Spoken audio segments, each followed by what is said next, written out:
The sunlight, filtered through the jungle canopy, glowed around the edges of their bodies. Two coronas shining bright as the two suns caught Mesh and Dolmesh, in a shadowy sea of greens and browns and blacks. Ometza Karev, commander of the peasant uprising, took her son Tozek's hands in her own. She looked lovingly at him, then nodded firmly.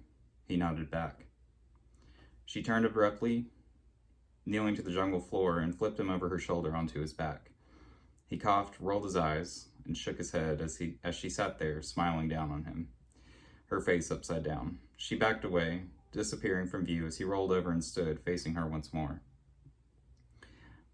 As I've told you since you were a boy, when you first took on the Valor Pact to Karev and earned your sword, the most important lesson in any form of combat is to never underestimate your opponent. Tozek finished for her, bobbing his head mockingly and pretending to mimic her tone of voice. She smirked at him. Well, it is, and I'm glad you're aware of it. Perhaps one day you'll come to understand it. She grew serious. One day you will have to. Tozek looked long and hard at her, then nodded. The world around him shook in a maelstrom of dust, sand, sweat, and blood. Behind Tozek, war tumbled and roared in a furious contest of life and death. Before him stood General Hasmid, leader of the king's forces. He was tall and strong, though not particularly muscular. His hair, once golden presumably, was mostly white, with flecks of silver throughout, as with his beard, both of which were full but kept short and neat. His skin, like all Melkamori, was tan and smooth. His violet eyes sat behind thick eyebrows, and they glared now directly at Tozek. Tozek matched him in height, but his shoulders were much broader than General Hasmid's, and his muscles rippled beneath his armor and uniform. His beard, sweaty and glistening in the sun, was deep blonde with golden streaks, his hair golden and tied back as usual in braids joined into a ponytail. His green Urukite armor, light as a cloth shirt, also shone brightly in the light of the suns. A Melkamori spearman ran full speed at him, screaming for Khanit to make his strike sure, but Tozek easily pivoted to the side and cut him down with a sword. Another soldier, this time a swordsman, approached. He feigned a downward strike at Tozek's neck, but when Tozek went to block, he swung around, attempting to cut up at him from his waist. Tozek quickly corrected, knocking the sword away, then stabbed him in the throat, thrusting him off with a hard kick to the dead man's chest. He turned back to Hasmid, some 20 yards away, who still stared him down, unflinching and silent. This had to be it. This was the end. For 8 years, Tozek had been in command of the peasant resistance. General Shaka, they called him. It meant General Young. He was only 20 at the time of his promotion, but since Ometza had been commander before, it had fallen upon him to command, and everyone had known it. They all accepted it and had followed him faithfully for 8 grueling years of bloodshed and loss.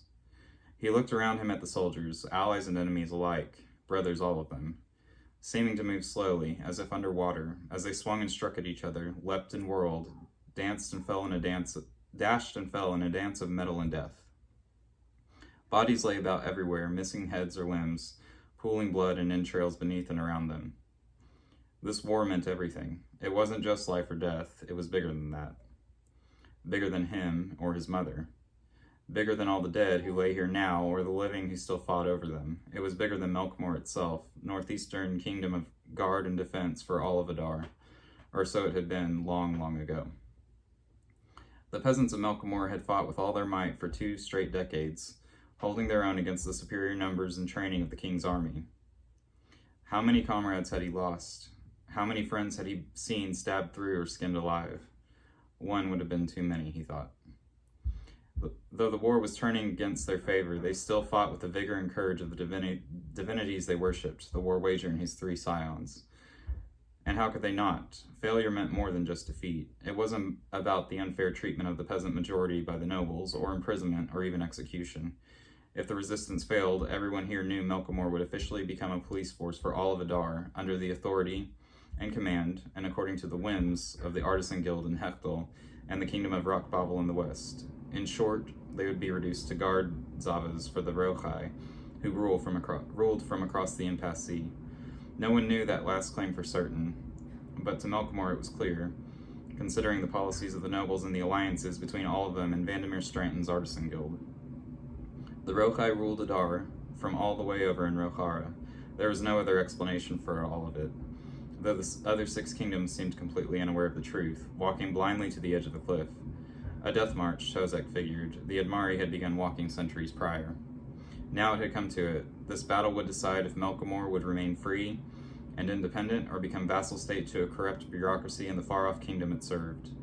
5 Melkimori soldiers approached and encircled him, 2 spearmen and 3 swordsmen. They stood still for a moment, sizing him up.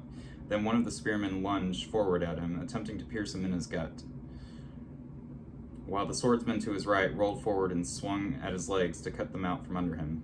Tozek leapt above the sword as it passed beneath his feet, and as it passed beneath his feet, he grabbed the haft of the spear just below its head. As it landed, he yanked the spear forward and drove the tip into the swordsman's neck. Then he swept the spearman's legs out from under him as the swordsman had intended to do to Tozek, knocking him to the ground. Tozek drove his sword into the prone man's eye, then pulled it free.